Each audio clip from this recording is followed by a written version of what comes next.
बघा, मुंबई महानगर पोलीस भरती प्रश्नपत्रिका 2024 गणितात सोल्युशन आहे मॅथचं. जवळपास 20 ते 21 क्वेश्चन आलेले आहे आणि एकदम सोपी आहे. काल मी याचे 2 व्हिडिओ केले होते, परंतु ते दिसले नाही, त्याच्यामुळे ते डिलीट केले आणि नवीन व्हिडिओ तयार करत आहे. लक्ष द्या. पहिला क्वेश्चन आहे, दोन संख्यांचे गुणोत्तर 5/7 आहे जर प्रत्येक संख्येत 40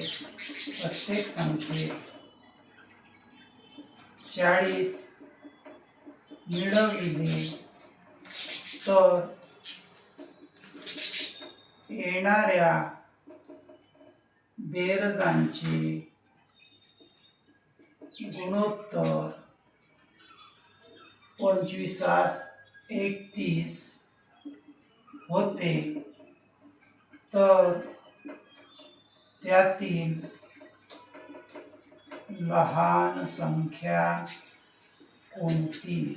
लहान संख्या कोणती? ए आहे 60, बी आहे 80, सी आहे 84 आणि डी आहे 90. बघा काय म्हटलेलं आहे, दोन संख्यांचे गुणोत्तर 5/7 आहे. जर प्रत्येक संख्येत 40 मिळवले तर येणाऱ्या बेरजांचे गुणोत्तर 25:31 होते, तर त्यातील लहान संख्या कोणती? मग आता आपण काय करू? बघा, सोल्युशन मध्ये पहिली संख्या, दुसरी संख्या, पहिली संख्या x, दुसरी संख्या x. ठीक आहे, किंवा 5/7 गुणोत्तर आहे म्हणून पहिली संख्या 5x घेऊ, दुसरी संख्या 7x. झालं.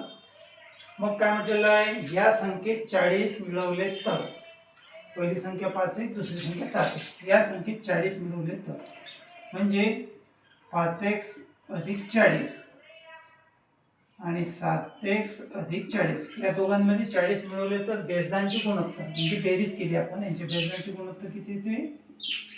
25:31. काय करायचं, यांचा तिरपा गुणाकार करायचा. तिरपा गुणाकार बघा कसा, 31 ने याला गुणायचं, म्हणजे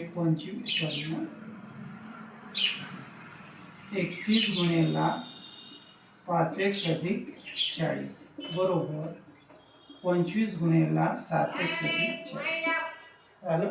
मग 31 ने काय करायचं, यातल्या प्रत्येक पदाला गुणायचं, म्हणजे बघा 31 गुणेला 5x अधिक 31 गुणेला 40, इकडे 25 गुणेला 7x अधिक 25 गुणेला 40.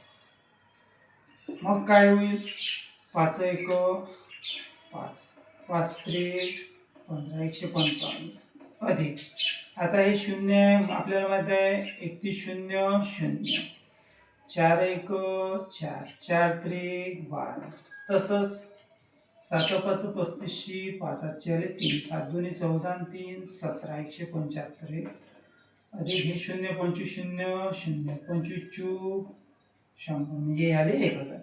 काय करू, हे 155 तिकडे नेले, बरोबरच्या चिन्हाच्या उजव्या साईडला नेले, अधिकचे काय होतील वजा. तसंच हे संख्येकडे आणू, अधिकचे काय होईल वजा, म्हणजे येतील 1240 वजा 1000 बरोबर 175x वजा 155x. बघा, हे तिकडे नेली वजा झाली, हे इकडे आणली वजा झाली. मग यांची वजाबाकी केली, हे आले 240 आणि इथं 20x, x ला 20 गुणेला इकडे आणल्यानंतर भागेला, म्हणजे 140 भागेला 20 बरोबर 1. 0 0 तेव्हा घरी, 24 भागेला 2 बरोबर x, भाग जाते, बेक बेक बेदुनी 4, म्हणजे x बरोबर किती आलं, 12. x बरोबर आलं 12. परंतु विचारलं काय म्हणतात, लहान संख्या. मग लहान संख्या पहिली 5x आहे, दुसरी 7x आहे. 5x बरोबर 5 गुणेला x साठी 12, 12 पंच 60, लहान संख्या आली 60, म्हणजे पर्याय क्रमांक 1. जर मोठी संख्या विचारलीस ती म्हणजे दुसरी 7x, तर काय झालं असतं, 7 गुणेला 12, 12 साठी 84, ही मोठी संख्या, परंतु लहान संख्या विचारली म्हणून 5x.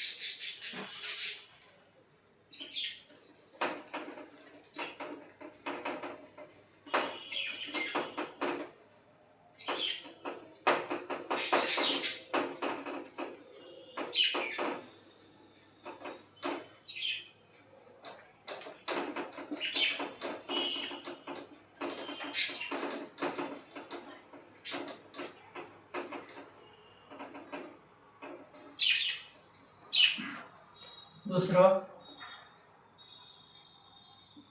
एका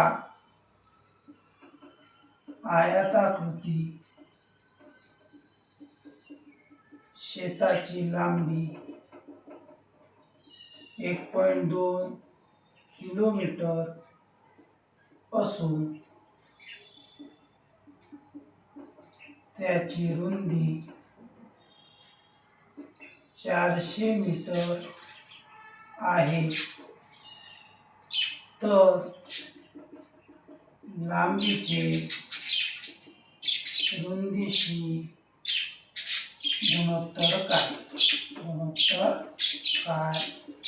ऑप्शन आहे 1 असतील, बी आहे 3 असेल, सी आहे 4 असतील आणि डी आहे 3 4. बघा, एका आयताकृती शेताची लांबी एकाच 2 किलोमीटर असून त्याची रुंदी 400 मीटर आहे, तर लांबीची रुंदीशी गुणोत्तर काय? मग आता लांबी किलोमीटरमध्ये आहे, किलोमीटरचे मीटर करू.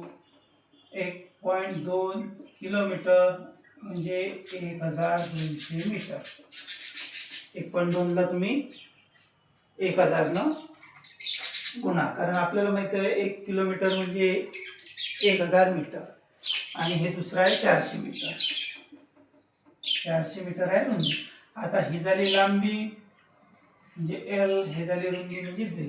आता लांबीचं रुंदीचं विचारलं म्हणजे 1200 भागेला 400. हे 0, हे 0, हे 0, हे 0 अरे 12/4. आता 4 न भाग जातील, 4 1 4, 4 3 12 म्हणजे 3/1. म्हणजेच काय झालं, यांचं रेशो 3:1, यांचं गुणोत्तर 3:1. पर्याय क्रमांक बी. त्याच्यानंतर तिसरं आहे बघा,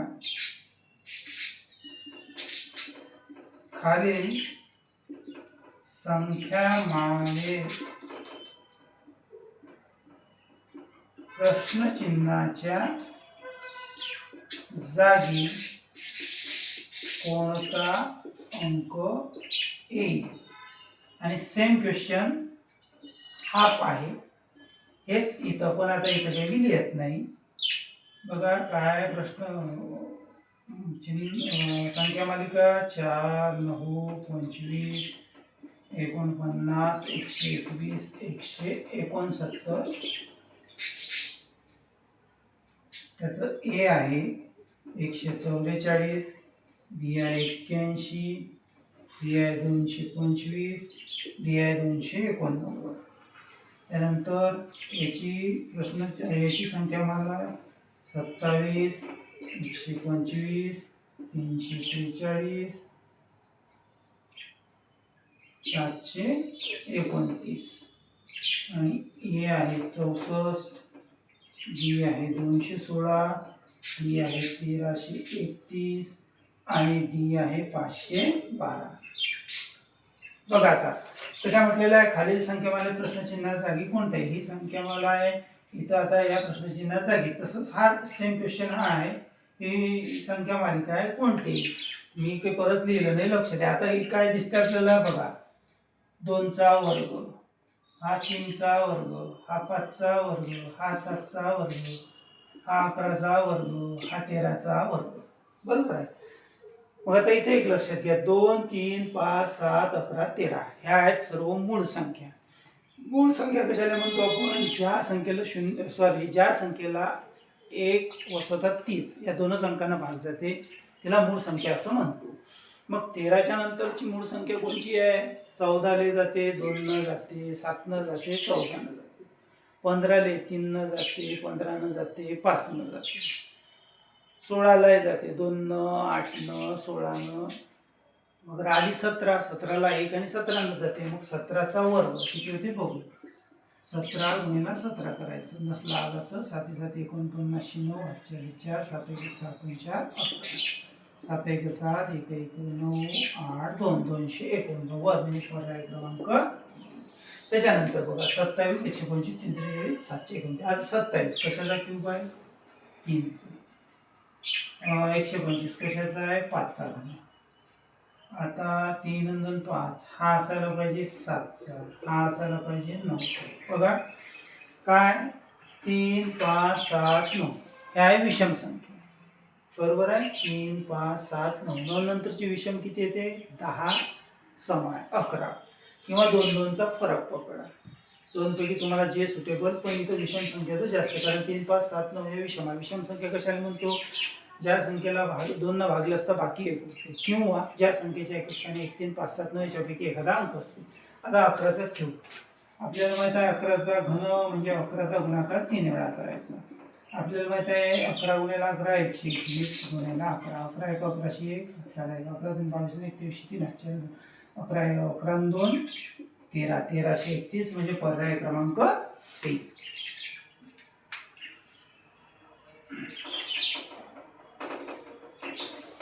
काल सर्वच क्वेश्चन घेतले, परंतु काल ते क्वेश्चन दिसलं नाही, त्याच्यामुळं मला टोटली व्हिडिओ डिलीट करायला लागला. मी सर्व मेहनत वाया गेली. परत चालू आता शेवटी एक एक गणित घ्यायला लावलं, जेणेकरून मग विद्यार्थ्यांना समजलं पाहिजे. आता आज मी दुसरी प्रश्नपत्रिका घेणार होतो पुणे लोहमार्गाची, पण हेच अपूर्ण असल्या कारणानं तिथे घेतलं नाही मग, कारण दिसलंच नाही तर त्याचा काय फायदा विद्यार्थ्यांना. बघा नंतरचा क्वेश्चन 5 36 दशक चिन्ह 205 मधून कोणती संख्या वजा करावी म्हणजे उत्तर 29 दशक चिन्ह 098 येईल. हा प्रश्न आहे. म्हणजे पर्याय ए आहे 7 दशक चिन्ह 117, बी आहे 7 दशक चिन्ह 107, सी आहे 63 दशक चिन्ह 303, ए आहे 6 दशक चिन्ह 25. त्याच्यानंतर 6वं बघा 0 दशक चिन्ह 0 दशक चिन्ह 1 2 3 4 0 37 गुणिले 3 भागेला 1 दशक चिन्ह 11 बरोबर काय? याचं हे आहे 1000, बी आहे 0 दशक चिन्ह 001, सी आहे 10,000, डी आहे 0 दशक चिन्ह 1 2 3 4 अशा पद्धतीनं. आणि 7वं 2 डझन पुस्तकांची किंमत 2 डझन पुस्तकांची किंमत 1728 रुपये आहे. तर अशा 15 पुस्तकांची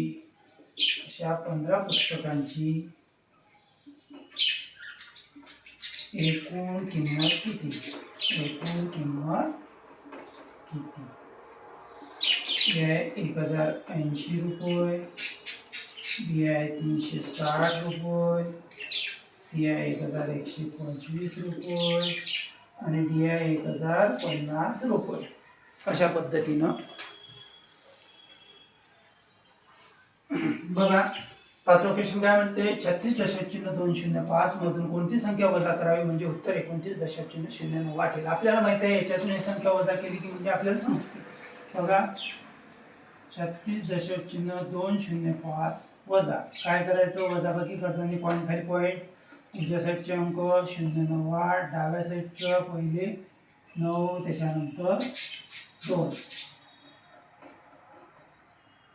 5 8 जात नाही, 0 2 मधून 0 जाते, काठ मला इथं आले 10, परंतु इकडे नाही जा, विचार काठ इथं 9 हे झाले 15, 15तून 8 गेले 17 आले, 9 मधून 9 गेले 0 81 1 दशक चिन्ह 80 दशक चिन्ह, 6तून 9 जात नाही, काठ मला इथं 2 1, 16तून 9 गेले 17 आले इथं 0 म्हणजे 7 दशक चिन्ह 107 म्हणजे पर्याय क्रमांक बी. त्याच्यानंतर नंतरचा क्वेश्चन बघा काय सांगितलेलं आहे. काय म्हटलेलं आहे? 0 दशक चिन्ह 0 0 0 0 3 7 गुणिले 3 भागिले 1 दशक चिन्ह. बघा एकदम सोपी आहे. आता मी इथंच बघा 3 3 7 2101, 3 गुणिले 7 21 घातचे आले 2, 3 त्रिक 9 2 11 11शी 1 हातचा आला इथं 1 3 0 0 0 अधिक 1 1 इथपर्यंत झालं क्लिअर. राहिले किती 3 0 3 0 0 3 0 0 3 0 दशक चिन्ह 0 झालं. भागेला 1 दशक चिन्ह 11. आता बघा इथं दशक चिन्हानंतर किती घर आहे 6, इथं आहेत 2. त्यातलं याच्यामधलं जर आपल्याला पॉईंट काढायचा असेल तर बघा 0 1 2 3 4 5 6 1 दशक चिन्ह 1 2 3 4 5 6 एवढे 0 म्हणजे 6 6 झाले. पॉईंट काढून टाकला म्हणजे अंशामध्ये फक्त किती येतील 111 आणि किती येतील खाली 111 आणि किती 0 1 2 3 4. मग आपल्याला माहिती आहे 111 111 म्हणजे अंशात आला 1 छेदामध्ये झाले 10,000 बरोबर आहे. मग आपल्याला माहिती आहे याची जर आपण फोड केली सरळ 10,000ची काय होते 1/10 1/10 गुणिले 1/10 गुणिले 1/10 किती 0 आहे 4 0 गुणाकार केला 1 2 3 4 बघा 1 2 3 4 0 आणि 1 1 1 याला 10,000 यांचा गुणाकार केला तर आला आहे. म्हणजे हे जर सॉल्व्ह केलं तर किती उत्तर येते 1/10,000. म्हणजे या संख्येमध्ये किती फरक पडला का. मग 1ला जर 10 भाग दिला भाग गेला पहिले 0चा 1 घेतला पॉईंट दिला 0 10 1 10 म्हणजे काय त्याचं 0.1. मग याचं झालं 0.1 याचं सोडवलं 0.01 0.01 0.01. मग आपल्याला माहिती आहे 1 1 1 झालं. मग 1 1 1 दशक चिन्ह किती घरांतर 1 2 3 4 1 घर 2 3 4 4 घरानंतर दशक चिन्ह म्हणजे त्याचं उत्तर काय येईल 0 दशक चिन्ह 0 0 0 1 म्हणजे पर्याय क्रमांक बी. किंवा साधा भागाकार केला 1/10,000 तर हेच उत्तर येते. ती पद्धत एकदा मी तुम्हाला समजावून सांगतो. याच्यामध्ये कोणाकोणाला याच्यात नाही येत तर त्याच्यात येते. त्याच्यामुळं बघा 1,10,000 भाग द्यायचा पहिले गेला 0चा 1 उरला. आता दिलं दशक चिन्ह खाली घेतले 10ले जात नाही म्हणून भाग गेला परत 0चा 10 1 0 घेतलं परत भाग गेला 0चा 0 घेतलं परत भाग गेला 0चा.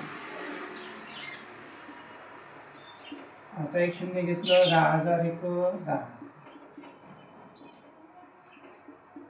काय 0 दशक चिन्ह 0 0 1 शेवटी तेच येते. तुम्हाला ज्या पद्धतीने योग्य वाटेल त्या पद्धतीने सोडवायचं. नेक्स्ट नंबरचा क्वेश्चन बघा काय म्हटलेलं आहे 2 डझन पुस्तकांची किंमत 1,728 रुपये आहे तर अशा 15 पुस्तकांची एकूण किंमत किती. आता आपल्याला माहिती आहे 2 डझन म्हणजे किती 2 डझन म्हणजे 24 कारण एका डझन मध्ये 12 बसतात 12 गुणी 24 12 आणि 12 24 2 डझन म्हणजे 24 पुस्तके झाली. आणि या 24 म्हणजे पुस्तकांची म्हणजे टोटल 2 डझन पुस्तकांची किंमत 1,728 आहे 1,728 आहे. पुस्तकं आहे 24. आपल्याला माहिती आहे 1,728 जर 24 न भाग दिला तर एका पुस्तकाची किंमत मिळेल आपल्याला. मग आता एका पुस्तकाची किंमत काढू पहिले आपण 24 8 32 2 8 16 19 जास्त होतात 7 28 8 8 2 7 2 14 2 16 7चा भाग गेला 168 2 8 जात नाही इथं काटा मारला आहे 6 हे झाले 12 12 8 गेले 4 0 0 खाली घेतला 8 24 दुनी 48 म्हणजे एका पुस्तकाची किंमत किती भेटली आपल्याला 72. एका पुस्तकाची किंमत भेटली 72. अशा किती पुस्तकाची काढायची आहे 15 म्हणजेच 72 गुणिले 15 दुनी 30 0 4 3 15 7 5 म्हणजे 105 आणि 3 108 म्हणजे 15 पुस्तकांची किंमत आहे 1,080 रुपये. किंवा तुम्ही असाही गुणाकार करू शकता 5 गुणी 10 0 8 1 5 36 आणि 36 इथं पुढली किंवा 0 देतो एका दोन्ही गुण 1 7 7 यांची बेरीज 0 8 7 आणि 3 10. तुम्हाला जसं योग्य वाटेल तसं सोडवलं.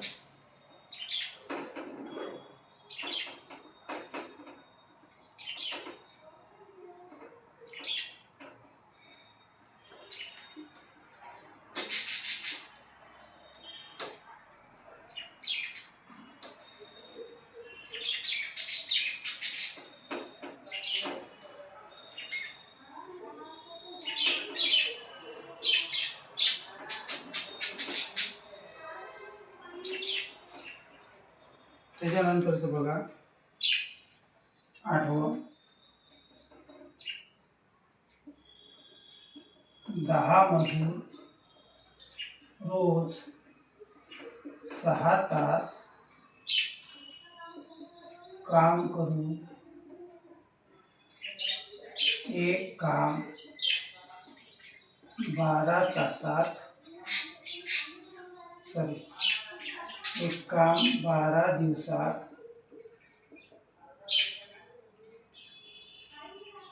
पूर्ण करतात तेच काम 20 मजूर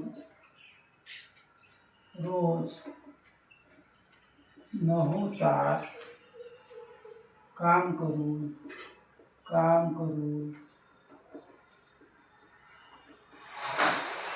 किती दिवसात पूर्ण करतील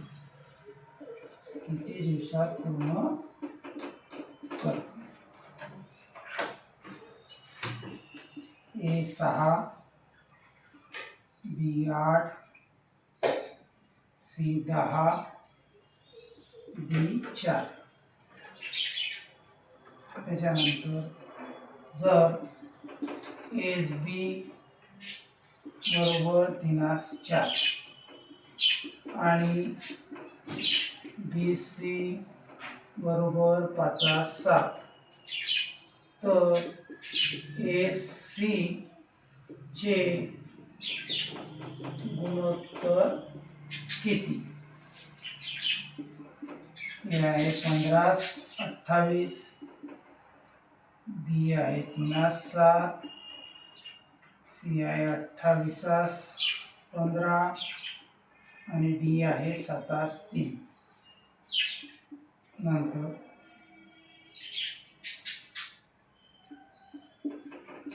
संपतरावांनी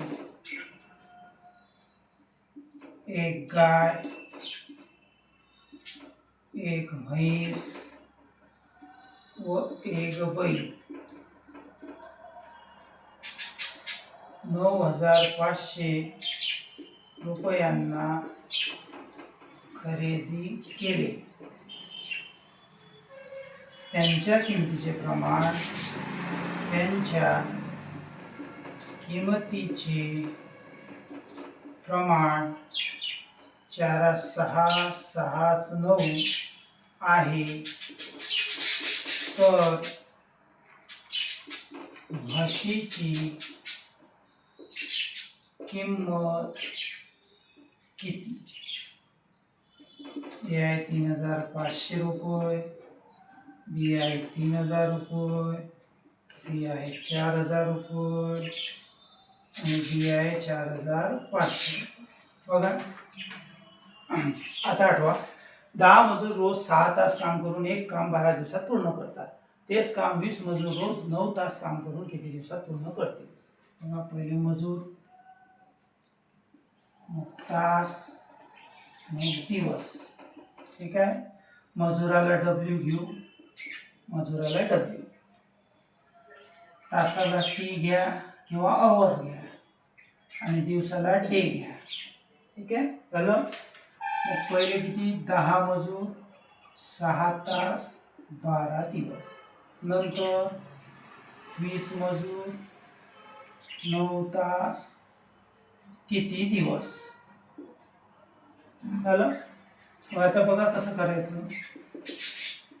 10 गुणिला 6 गुणिला 12, 10 गुणिला 6 गुणिला 12 बरोबर 20 गुणिला 9 गुणिला डी, 20 गुणिला 9 गुणिला डी. डीला हे गुणिला एकदा नंतर भागेला 10 गुणिला 6 गुणिला 12 भागेला 20 गुणिला 9 गुणिला डी. आता बघा भाग जाते, तोड तुम्ही इथं भाग लक्ष द्या. 10 एक 10, 10 दुनी 20, 3 दुनी 6, 3 त्रिक. बघा हा एकला काही एक आपण घेतच नाही, म्हणजे एकला काही किंमत नाही, कारण तेवढंच येणार आहे. अंशात करायला 2 गुणिला 12, छेदामध्ये किती राहिलं 2 गुणिला 3. तर बघा बे एक बे, तीन एक 3, 3 2 7, 3 त्रिक 9, 3 चूक 12. 4 भागलेला 1 म्हणजे किती? 4. टीची व्हॅल्यू ठीक आहे ती बस. म्हणजेच तेच काम 20 मजूर रोज 9 तास काम जर केलं तर त्यांना किती दिवसात पूर्ण होईल? 4 दिवसामध्ये पूर्ण होईल.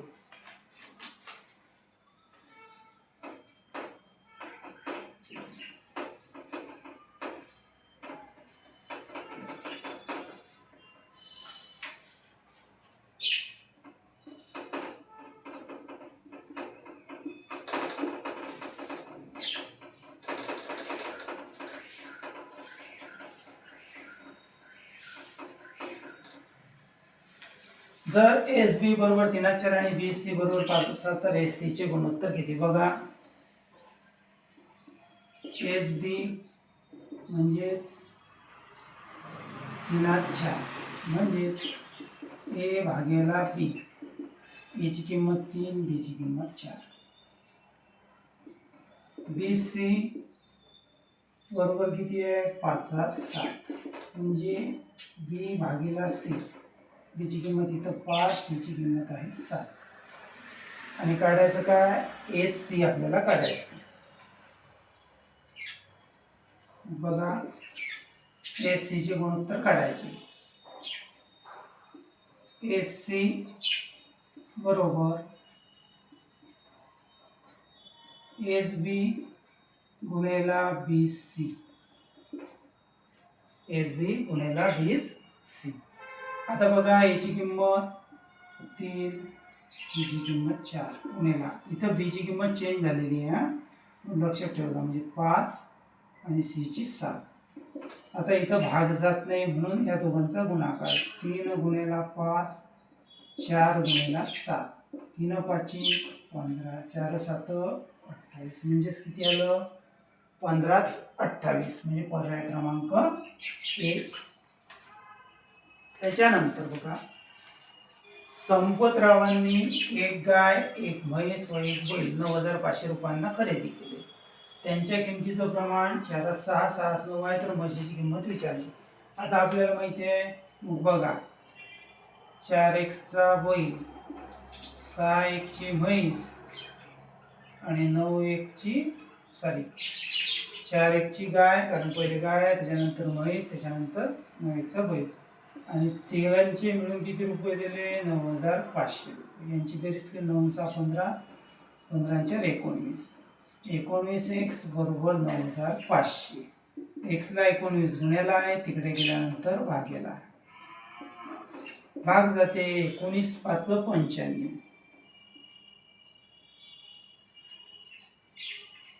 19 5 95 म्हणजे 5 आणि 2 0 500 भागेला 1 म्हणजे किती? 500.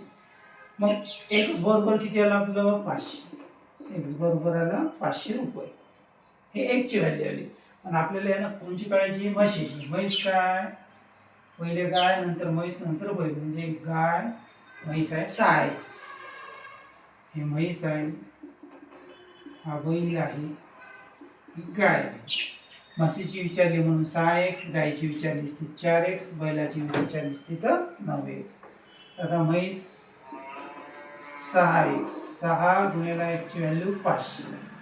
6 0 0 6 0 0 6 5 30. म्हणजे म्हैस किती रुपयाची आहे? 3,000 रुपयाची. म्हणजे पर्याय क्रमांक बी.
त्यानंतर बघा, 11 नंबरचं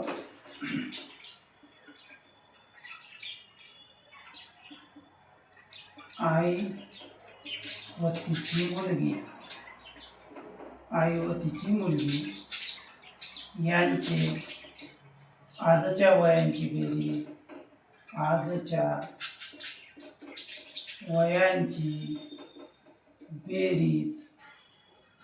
66 वर्षे आहे. 12 वर्षानंतर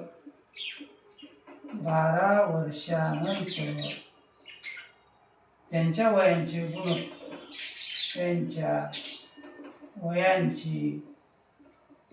गुणोत्तर 2:1 होईल.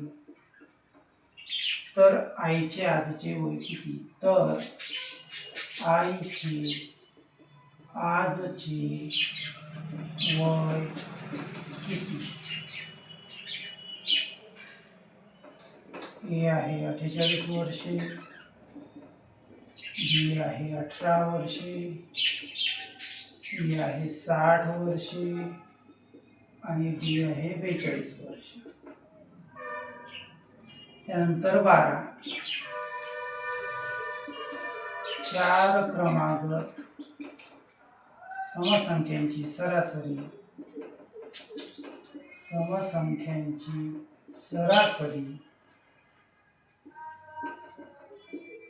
35 आहे. तर त्यापैकी सर्वात लहान संख्या कोणती? तर त्यापैकी सर्वात लहान संख्या कोणती?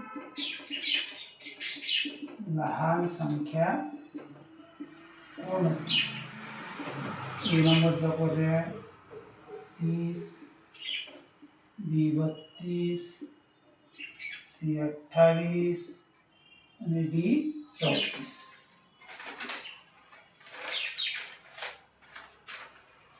त्याच्यानंतरचा क्वेश्चन 13 नंबरचा 2400 पैकी 144 म्हणजे किती टक्के?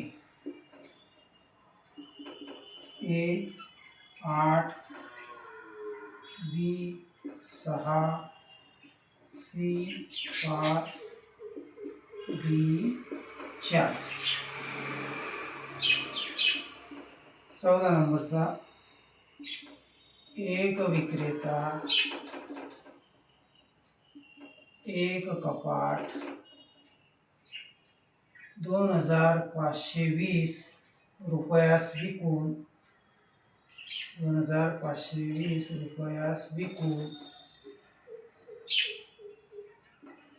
20%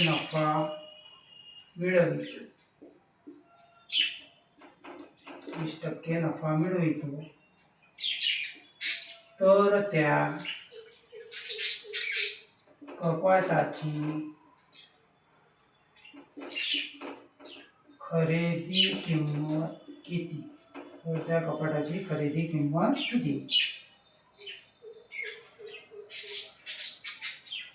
ए आहे रुपये 2250, बी आहे रुपये 2500, सी आहे रुपये 2100 आणि डी आहे रुपये 2000.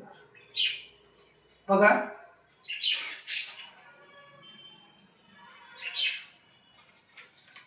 अकरा नंबरचा आई व तिची मुलगी यांची आजच्या वयांची बेरीज 66 वर्षे आहे. 12 वर्षानंतर त्यांच्या वयांचे गुणोत्तर 2:1 होईल. तर आईचे आजचे वय किती? मग आपण काय करू? समजा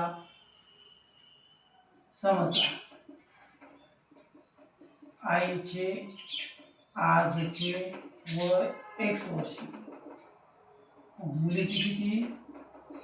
मुलीचे y वर्ष. आईचं x घेतलं, मुलीचं y घेतलं. मग काय पहिली कंडिशन काय म्हणते? आई व तिची मुलगी यांची आजच्या वयांची बेरीज किती आहे? 66 वर्ष. हे आईचं वय, हे मुलीचं वय, या दोघांची बेरीज किती वर्षाची आहे? 66 वर्षाची. समीकरण नंबर 1. त्यानंतर काय म्हटले? 12 वर्षानंतर म्हणजे दुसरी अट काय म्हटलं? 12 वर्षानंतर. आता 12 वर्ष, आईचं 12 वर्षानंतर काय होईल, x अधिक 12. मुलीचं काय होईल, y अधिक 12. मग 12 वर्षानंतर त्यांच्या वयांचे गुणोत्तर काय, 2x, म्हणजे 2 भागीला 2x म्हणजे 2. यांचा करू तिरपा गुणाकार. बघा आता तिरपा गुणाकार, 1 गुणिला x अधिक 12 बरोबर 2 गुणिला y अधिक 12. मग आपल्याला माहिती आहे 1 गुणलं तर तेच येते, 1 गुणिला x x, 12 1 12, 2 गुणिला इथं काही म्हणजे 1 असतो, हा 2 1 2, 2y अधिक 12 2 24. y इकडे आणले, अधिकचे काय झाले, वजा. बघा इथं बरोबरच्या चिन्हाच्या x वजा 2y, हे 24. हे 12 तिकडे नेले, हे अधिकचे काय झाले, वजा. मग काय होईल, x वजा 2y. 24 मधून 12 गेले 12. याला दिलं विधान नंबर 2. मग काय करू, विधान 1 आणि 2 ची वजाबाकी करू, कारण इथं काही नाही म्हणजे 1 आहे, इथं काही नाही म्हणजे 1 आहे. चिन्ह बदलून टाकू. बघा विधान 1 वजा 2, 1 मधून 2 वजा करू, 1 लिहून घेऊ. x अधिक y बरोबर 66. 2 लिहून घेऊ, x वजा 2y बरोबर 12. वजा बाकी, आता वजा बाकी, याचं चिन्ह झालं वजा. वजा वजा काय होईल, अधिक. हे अधिक आहे तर वजा. 6 तून 2 गेले 4, 6 तून 1 गेला 5 बरोबर. आता इथं काही नाही म्हणजे 1 असते, हा y जसा तसा 2 आणि 1 3y, आणि हे अधिक वजा झाले कॅन्सल. y ला 3 गुणेला इकडे गेल्यानंतर 54 ला भागेला, म्हणजे y बरोबर 54 भागेला 3. 3 ला भाग जाते, 3 1 3, 3 8 24. y बरोबर आलं 18. y हे कोणाचं आहे, मुलीचं. आपल्याला पाहिजे आईचं. आलेली y ची किंमत समीकरण 1 किंवा 2 मध्ये ठेवायची. आपल्याला जे सोयीस्कर वाटेल ते आपल्याला याच्यामध्ये वाटते घेऊन. मग बघा put y is equal to 18 in equation 40, म्हणजे y बरोबर 18 ही किंमत समीकरण 1 मध्ये ठेवली. समीकरण 1, x अधिक y बरोबर 66. y ची किंमत ठेवू, किती आहे, 18 बरोबर 66. हे 18 तिकडे गेले, अधिकचे काय झाले, वजा 66 वजा 18. मग 16 तून 8 गेले 8, 6 तून 2 गेले 4, म्हणजे x आलं 48, आणि x आहे आईचं आजचं वय म्हणजे 48 वर्ष, म्हणजे पर्याय क्रमांक 1.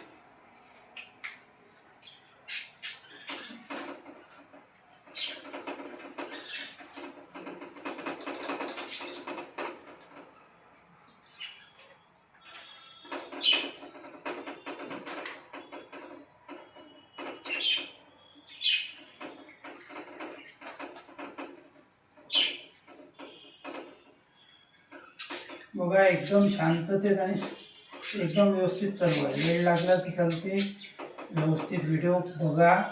कागद पेन घ्या, वही पेन घ्या, म्हणजे तुम्हाला आताही कामात येईल, राहिले ज्यांचे पेपर राहिले त्यांच्यासाठी पण, आणि भविष्यात पण कामातच येणार आहे. त्याच्यानंतर बघा काय म्हटलं, नंतरचा क्वेश्चन, 4 क्रमागत समसंख्यांची सरासरी 35 आहे.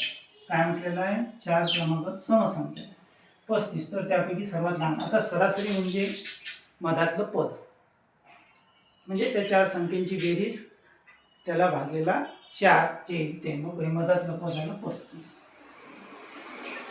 म्हटलं. मग आता सम पाहिजे. 35 सम आहे का, विषम संख्या आहे, ती सरासरी आहे. मग याच्यानंतरचे 2 पद समसंख्या कोणची, 36 आणि 38. आधीची 34 आणि 32 ह्या झाल्या, 1 2 3 4. यांची जर 32 34 36 38 ची बेरीज केली, त्याला जर 4 ने भाग दिलं, सरासरी 35 येते तुमची. मग याच्यामध्ये सर्वात लहान विचारली, सर्वात लहान काय आपली 32. मग पर्याय क्रमांक बी. मोठी विचारली तर 38. लक्षात ठेवा, जेवढं विचारलं तेवढं सोडवायचं. त्याच्यानंतर बघा 2400 पैकी 144 म्हणजे किती टक्के. किती टक्के, एकदम इझी क्वेश्चन आहे, 13 नंबरचा. 2400 पैकी, अच्छा बघा 2400 पैकी 144, म्हणजे जसं आपण लिहितो ना, 100 पैकी 40 मार्क भेटले, मग किती टक्के झाले, अशा पद्धतीने. तर मग टक्के म्हणजे काय, टक्के म्हणजे 100. टक्के म्हणजे 100. मग हेच लिहिलं तर काय होईल 144 गुणिले 100 भागेला 2400. हे 2 शून्य हे 2 शून्य द्यावा लागेल. 144 एक 144 भागेला 24.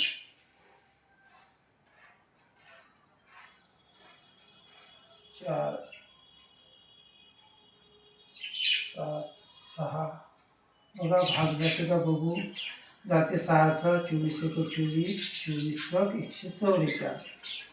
6 भागेला 1 म्हणजे 6. किती टक्के येईल ते 6%. पर्याय क्रमांक बी.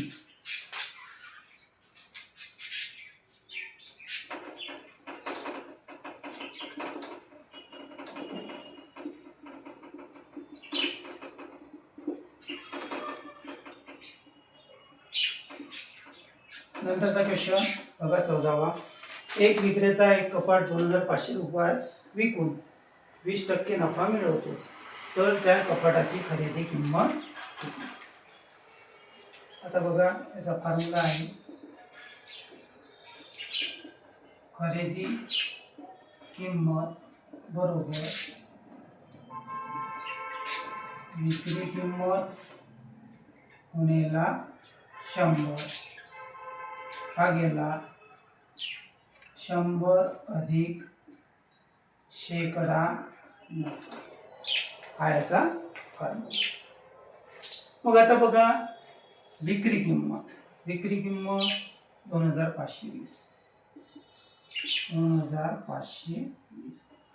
गुणिले 100 हे 100. शेकडा नफा किती भेटला 20.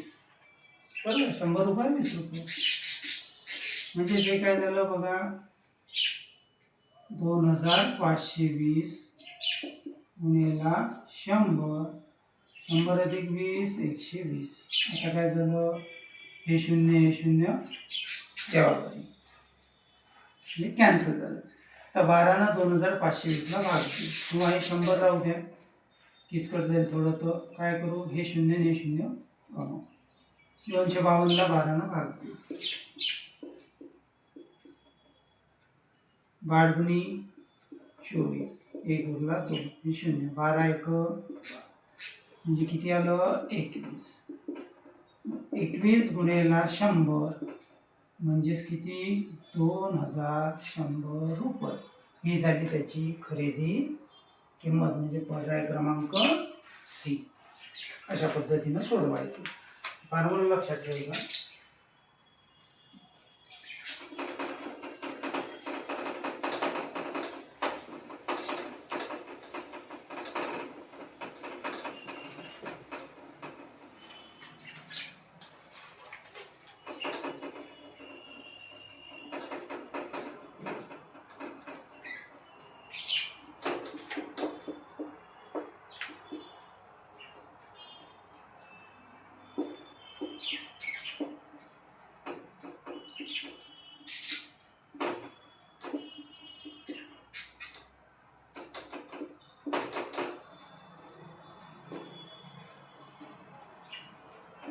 काल बघितले होते व्हिडिओ टाकून पण सर्व मेहनत वाया गेली कारण दिसतच नव्हते. वेळही जाते आणि मेहनतही वाया जाते. आज परत आता याला वेळ लागलाच चालते कारण व्हिडिओ लांब होणार आहे. त्या व्हाईटबोर्डवरच्या व्यवस्थित पुसल्या जात नाही आहे लवकर आणि आपल्याला दिसायसाठी अक्षर मोठं मोठं काढायला लागते. जास्त क्वेश्चन बसत नाही. काळजीपूर्वक अभ्यास आहे.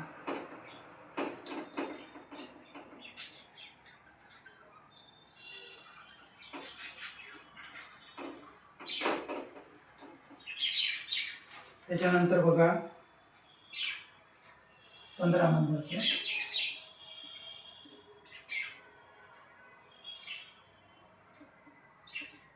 एका टेबलाची छापील किंमत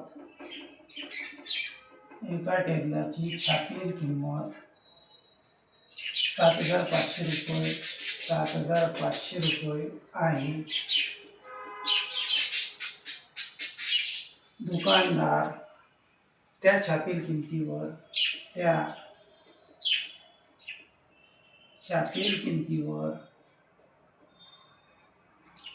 12% सूट देतो.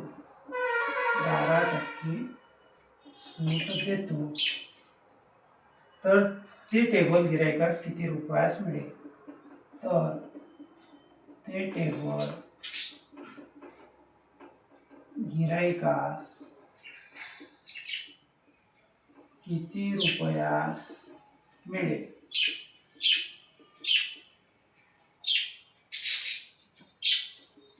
ए रुपये 8,400, बी रुपये 6,700, सी रुपये 6,600, सॉरी सी 6,500 आणि डी रुपये 6,600. त्याच्यानंतर 16 नंबरचं दर साल दर शेकडा 12 दराने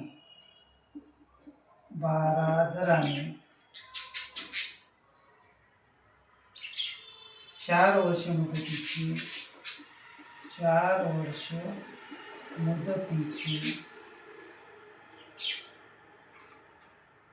393.60 रुपये आहे. तर मुद्दल किती?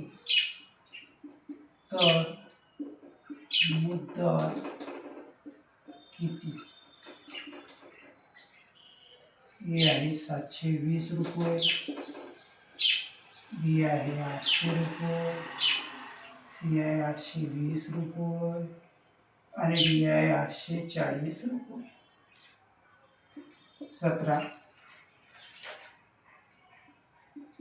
दोन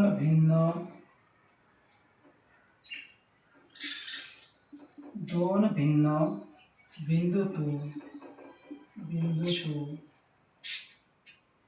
छेदून जाणाऱ्या एकूण किती रेषा काढता येतील? एकूण किती रेषा काढता येतील? ए आहे 2, बी आहे 0, सी आहे 1, डी आहे अमर्याद. त्याच्यानंतर 18 नंबरचं एका त्रिकोणाच्या कोणाचे गुणोत्तर 3/5 5/7 आहे. तर त्या त्रिकोणाच्या सर्वात मोठ्या व सर्वात लहान कोणांमधील फरक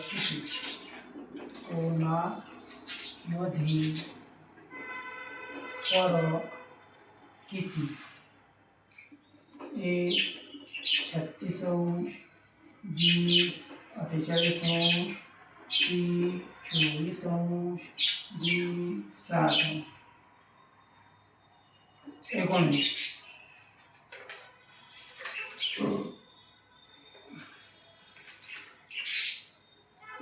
एका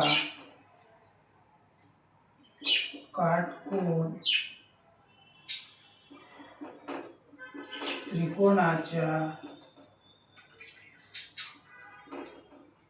कर्णाची लांबी 35 सेंटीमीटर असून एका बाजूची लांबी 21 सेंटीमीटर आहे. तर त्याच्या दुसऱ्या बाजूची लांबी किती? दुसऱ्या बाजूची लांबी किती? ए आहे 37 सेंटीमीटर, बी आहे 24 सेंटीमीटर, सी आहे 28 सेंटीमीटर आणि डी आहे 27 सेंटीमीटर. बघा लक्ष द्या. 15 एका टेबलाची छापील किंमत 7,500 रुपये आहे. दुकानदार त्या छापील किमतीवर 12% सूट देतो, तर ते टेबल गिरायकास किती रुपयास मिळेल? छापील किमतीवर सूट देते. छापील किंमत आहे 7,500 आणि 12% सूट देते. मग 7,500 वरती 12%, 7,500 गुणिला 12 भागिला 100. ते 2 शून्य 2 शून्य ठेवा. आहे का 75 गुणिला 12. 12 पंचा 700, 0 48, 6 12 7 84, 6 90 म्हणजे 7,500 रुपयावर 900 रुपये सूट भेटून राहील आपल्याला. तर ते टेबल गिरायकास किती रुपयात मिळेल? मग 7,500 मधून सूट भेटून राहील 900, 12% म्हणजे 100वर 12 रुपये. 7,500 वर किती? 900 रुपये. म्हणजे वजाबाकी 0 0 5तून 9 जात नाही, काठ मारले 6, 15तून 9 गेले 6 राहिले 606. म्हणजे तो टेबल दुकानदार गिरायकास केवळ 1.5 रुपये 6,600 म्हणजे पर्याय क्रमांक डी. त्याच्यानंतर बघा काय म्हटलेलं आहे, दर साल दर शेकडा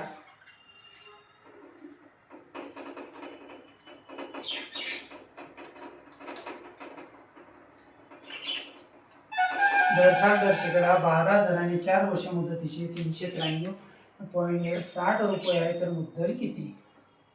आपल्याला माहिती आहे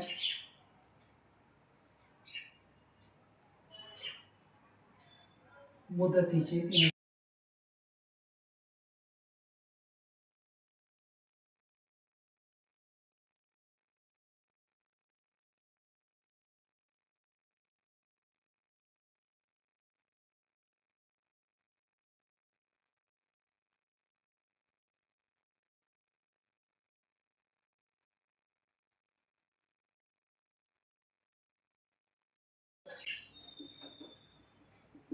त्याला काळ असं म्हणता येते. आपण काळ सुद्धा म्हणू शकतो.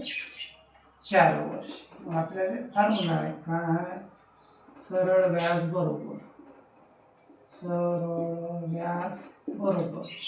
मुद्दल गुणिला तर गुणिला मुदत म्हणजे किंवा काळ भागिला 100. सरळ व्याज दिलेला आहे बघा 393.60. मुद्दल काढायचं जसं आहे तसं. दर किती आहे? 12. काळ म्हणजेच मुदत किती आहे? 4 भागिला 100. भागेला इकडे आणल्यानंतर गुणेला 393.60 गुणेला 100 बरोबर मुद्दल गुणेला 12 गुणेला 4. म्हणजे या फॉर्म्युल्यावरून आपण बाकीची किमती काढू शकतो. यांचा गुणाकार करू. किती शून्य? 2 शून्य. हे जसं आहे तसं लिहा. बघा आता सांगतो यांचा गुणाकार. हे 100 10 1000 असले तर कसं करायचं? आता हे किती आहे? 393. ही संख्या लिहून घ्या. ही हे किती शून्य आहे? 2 शून्य द्यायचं. इथं मुद्दल गुणिला 12 गुणिला 4 घ्या. आता दशक चिन्ह किती घरांतर आहे? 2 घरांतर दिला आपण. तर दशक चिन्हानंतर किती? 2 शून्य आले. त्या शून्याला काही किंमत नाही. म्हणजे हे किती आलं? फक्त 39,360 बरोबर मुद्दल गुणिला 12 गुणिला 4 आणि बाजू किती होतात? 48. 39,360 बरोबर मुद्दल गुणिला 48. 48 गुणिला इकडे आणल्यानंतर भागेला म्हणजे 39,360 भागेला 48 बरोबर मुद्दल. मग आता 39,360ला 48 भागते. त्याचा भागही तोडला तर ते सोयीस्कर होते. म्हणजे आता बघा याला 2 भाग जाते, याला 2 भाग जाते. असे भाग तोडून नाही केलं तर सोपी होईल. किंवा तुम्ही असे करू शकता.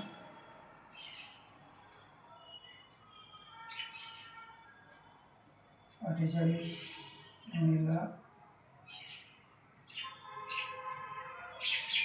7 8 7 56 7 7 28 5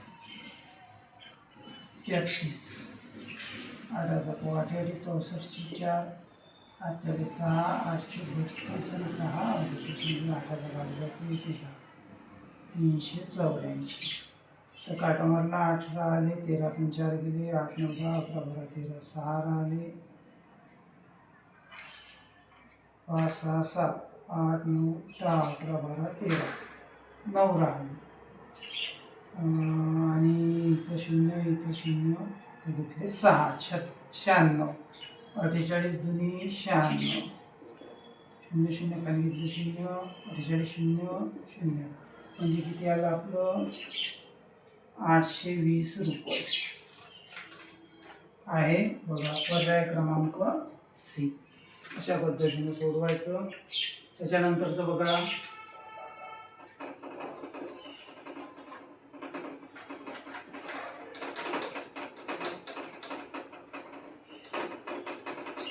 स्पेशल पोलीस भरतीवाल्यांसाठी परत परत घेत आहे मी, त्याच्यामुळे काळजीपूर्वक अभ्यासा. याचा फायदा तुम्हालाच होणार आहे आज ना उद्या.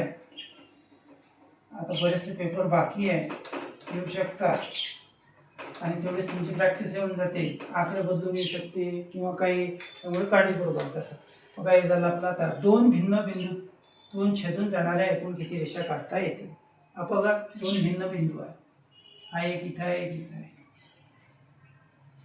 याच्यातून किती रेषा काढता येते आपल्याला एक. वशी घ्या, हा इथं घ्या, हा इथं घ्या,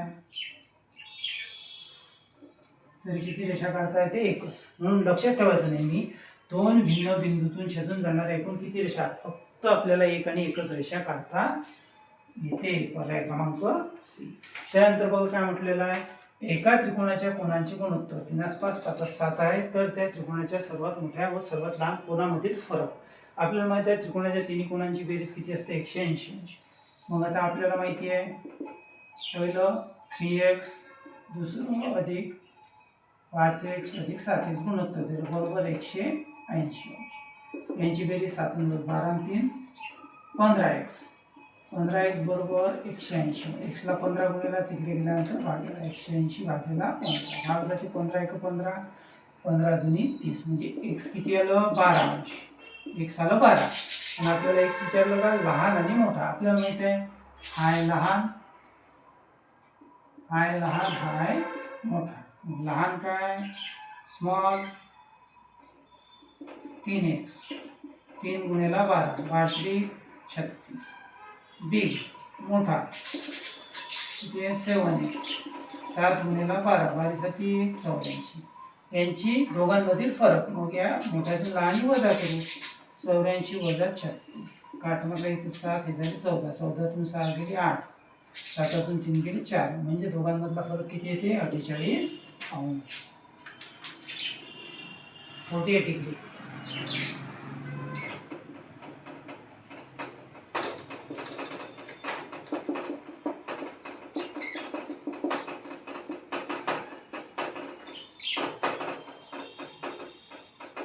बघा 19. एका काटकोन त्रिकोणाच्या कर्णाची लांबी 35 सेंटीमीटर असून एका बाजूची लांबी 21 सेंटीमीटर आहे, तर त्याच्या दुसऱ्या बाजूची लांबी किती. एक काटकोन त्रिकोण आहे. काटकोन त्रिकोण म्हणजे ज्याची एक बाजू 90 अंश आहे. एक काटकोन समजा हा ए हा बी हा सी. जी लांब बाजू असते ती कर्ण. इथं लांब बाजू काय एसी. हा याचा कर्ण ज्याला आपण हायपोटेनियस असं म्हणतो. ही याची पहिली बाजू ही याची दुसरी बाजू. काय कर्ण दिलेला आहे किती आहे 35 सेंटीमीटर. एक बाजू दिलेली आहे किती असून एका बाजूची लांबी 21 बरोबर आहे समजा 21 आणि दुसऱ्या बाजूची काढायची आहे. मग आपल्याला माहिती आहे काटकोन त्रिकोण आहे त्याचा फॉर्म्युला आहे कर्णाचा वर्ग बरोबर पहिल्या बाजूचा वर्ग अधिक दुसऱ्या बाजूचा वर्ग. मग कर्ण माहिती आहे 35 त्याचा वर्ग. पहिली बाजू आहे 21 त्याचा वर्ग. दुसरी बाजू माहीत नाही समजा आपल्याला ए बी माहीत नाही, तर मी आता इथे ए बी घेतलं तर समजासाठी ए बीचा वर्ग किंवा 1चा वर्ग किंवा दुसऱ्या बाजूचा वर्ग. मग आता 35चा वर्ग म्हणजे 35 गुणिला 35 असा बाजू म्हणजे 4 2 5 15 2 17 म्हणजे 5 9 10 5 2 2 1. 35चा वर्ग 1225. 21चा वर्ग 441. तरी पण आपण बघा 1 2 2 4 1 4 4 441 अधिक ए बीचा वर्ग म्हणजे दुसऱ्या बाजूचा वर्ग. 441 इकडे आणले अधिकचे काय झाले वजा बरोबर ए बीचा वर्ग. मग आता 1225 मधून 441 वजा करू. 1225 वजा 441, 4 काटा मारला, इथं राहिले 11 झाले. 12तून 4 गेले 8, 11तून 4 गेले 5 6 7 8 9 10 11, किती राहिले 7. म्हणजे 784 बरोबर ए बीचा वर्ग. वर्ग काढला, इकडची संख्या वर्गमुळात. मग आता 784 कशाचं वर्गमूळ येते? आता इथं बघा, 7 7 49, 4 चूक 16, 7 7 49, 8 64, म्हणजे 28चं असू शकते, कारण शेवटी 4 आहे. म्हणून आपण करून पाहू. 28 गुणिले 28, 28 64, 4 8 6 8 2 16, 16 6 22, 42 16 7 6 1 2 4 आणि 1 5, बेरीज केली 4 6 8 5 2 7, म्हणजेच त्याचं उत्तर किती आलं? 28. म्हणजे दुसरी जी बाजू आहे तिची लांबी किती आहे? 28 सेंटीमीटर.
एका वर्तुळाचा परिघ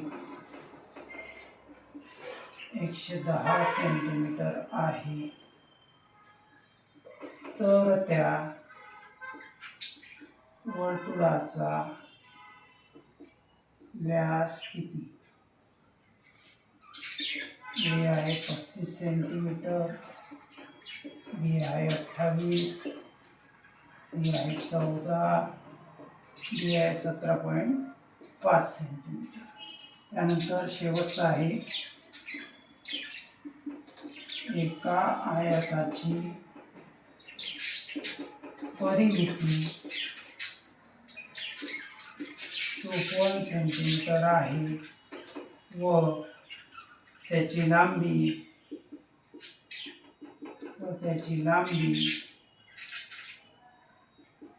15 सेंटीमीटर आहे, तर त्या आयताचे क्षेत्रफळ किती? तर त्या आयताचे क्षेत्रफळ किती? ए आहे 180 चौरस सेंटीमीटर, बी आहे 585 चौरस सेंटीमीटर, सी आहे 270 चौरस सेंटीमीटर, डी आहे 165 चौरस सेंटीमीटर. बघा, एका वर्तुळाचा परिघ 110 सेंटीमीटर आहे, तर त्या वर्तुळाचा व्यास किती? आपल्याला काय दिलेला आहे? परिघ किती दिलेला आहे? परिघाला सी असं म्हणत असतो, 110 सेंटीमीटर. त्या वर्तुळाचा व्यास विचारला. आता व्यास तर डायरेक्ट काढता नाही येत, त्यासाठी व्यास काढण्यासाठी त्रिज्या माहीत पाहिजे, कारण व्यासाचा सूत्र काय? व्यास म्हणजे डी बरोबर 2 गुणिले आर. पैसा काय? व्यास 2 गुणिले आर. आर म्हणजे त्रिज्या, आर म्हणजे रेडियस, त्रिज्या ज्याला म्हणतो आपण. हा डी म्हणजेच व्यास, सी म्हणजे परिघ. लक्ष ठेवा. मग आता त्यासाठी आपल्याला पहिलं त्रिज्या काढायची आहे. मग परिघावरून आपण त्रिज्या काढू शकतो. काय परिघाचं सूत्र? 2 पाय आर हे आहे परिघाचं सूत्र. परिघ दिलेला आहे 110, 2 22 भागेला 7 आर 7 भागेला इकडे आणल्यानंतर गुणेला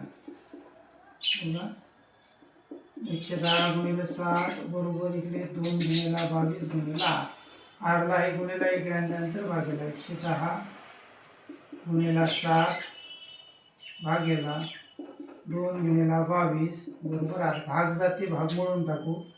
बघा 22 एक 22, 22 पंच 110.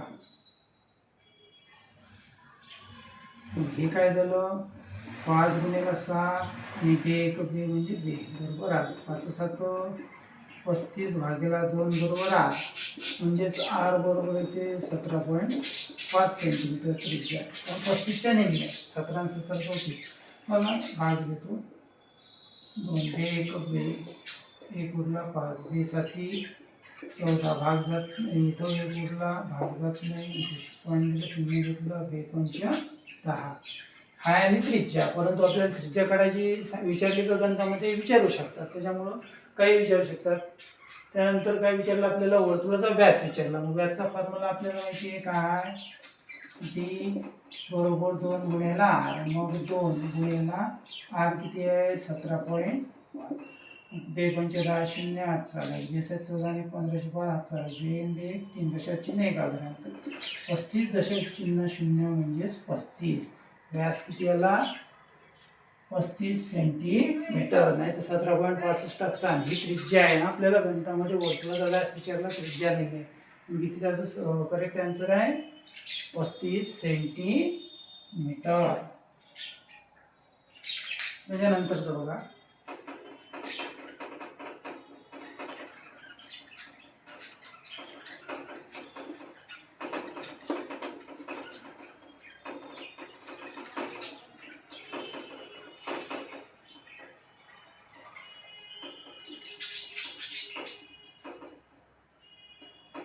आता बघा लास्ट नंबरचा आहे. एका आयताची परिमिती 54 सेंटीमीटर आहे व त्याची लांबी 15 सेंटीमीटर आहे, तर आयताचे क्षेत्रफळ किती? आता बघा आयताचे क्षेत्रफळ विचारणार. आता हे गणित बघा, आयताचं क्षेत्रफळ विचारलं. त्याचा फॉर्म्युला आहे लांबी गुणिला रुंदी. लांबी गुणिला क्षेत्रफळाला ए म्हणतो, लांबीले म्हणतो, रुंदीले बी म्हणतो, बरोबर आहे. पण लांबी गुणिला रुंदी दिलेली आहे. आता गणितामध्ये काय काय दिलं? आयताची परिमिती. आयताची परिमिती दिली 54 सेंटीमीटर. त्यानंतर लांबी म्हणजेच एल दिली आपल्याला किती आहे? 15 सेंटीमीटर. पण क्षेत्रफळ काढण्यासाठी काय पाहिजे आपल्याला? रुंदी आवश्यक आहे, कारण आयता क्षेत्रफळाचा फॉर्म्युला लांबी गुणिला रुंदी. आपल्याकडे लांबी आहे पण रुंदी नाही. मग आता रुंदी कशी काढता येईल? तर परिमितीवरून काढता येईल. तर मग फॉर्म्युला आहे आयताची परिमिती बरोबर 2 गुणिला लांबी अधिक रुंदी. काय? 2 गुणिला लांबी अधिक. मग आयताची परिमिती किती आहे? 54 बरोबर 2 गुणिला लांबी अधिक रुंदी. 2 भागेला आहे 2 गुणिला इकडे नंतर 54ला भागेला. लांबी अधिक रुंदी राहिलं तर लांबी दिलेली आहे 15, रुंदी जशीच्या तशी. 54ला 2 भाग दिला, 2 दूनी 4, 1 उरला, 2 7 14. 15 अधिक रुंदी. 15 इकडे आणले, अधिकचे काय झाले? वजा बरोबर बी. मग किती राहिले? 7 2 5 2 1 12. म्हणजे रुंदी किती आली? 12 सेंटीमीटर. रुंदी भेटली 12. आता लांबी माहिती आहे, रुंदी आहे, म्हणून आयताचे क्षेत्रफळ काढू. आयताचे क्षेत्रफळ ज्याला एरिया बरोबर या इंटू बी. लांबी गुणिला रुंदी. लांबी दिलेली आहे 15 आणि रुंदी आत्ताच काढली आपण 12. या दोघांचा गुणाकार 12 × 700 8 आले 1 6 12 1 12 आणि 6 18 180 चौरस सेंटीमीटर किंवा सेंटीमीटरचा वर्ग. पण इथं चौरस सेमी आहे म्हणून 180 म्हणजे पर्याय क्रमांक ए. अशा पद्धतीनं आता आपली मुंबई लोहमार्ग पोलीस भरती प्रश्नपत्रिका 2024 मध्ये जेवढे तुमचे मॅथ्सचे क्वेश्चन आले ते झालेले आहे. आता उद्या घेऊ आपण पुणे पोलीसची, पुणे लोहमार्ग पोलीस.